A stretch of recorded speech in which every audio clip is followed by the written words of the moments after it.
সাবরুম দত্তেশ্বরী কালী মন্দিরে পুজো দিতে এসে আচমকা অসুস্থ হয়ে পড়েন এক ব্যক্তি। ঘটনাস্থলে থাকা কয়েকজন যুবক বিষয়টি লক্ষ্য করে দ্রুত সাবরুম দমকল বাহিনীকে খবর দেন।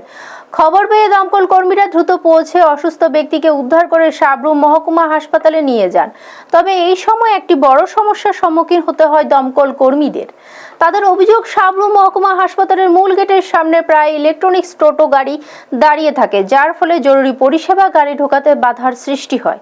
এদিনও একই সমস্যার কারণে কিছুটা অসুবিধা হয়েছে বলে জানান তারা। দমকল বাহিনীর পক্ষ থেকে বিষয়টি হাসপাতালের দায়িত্বপ্রাপ্ত চিকিৎসকের নজরে আনা হয়েছে। দ্রুত এই সমস্যার সমাধান করা না হলে ভবিষ্যতে বড় ধরনের বিপদের আশঙ্কা রয়েছে বলে মনে করেন সংশ্লিষ্টরা।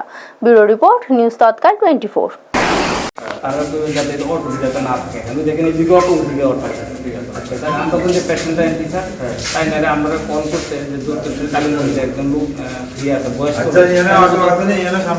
এই ঠান্ডার থেকে বয়স্ক লোক তো বিদ্যুতের শুইছে যে তোমার মতো পাতে ফ্যাক্টরি যেতে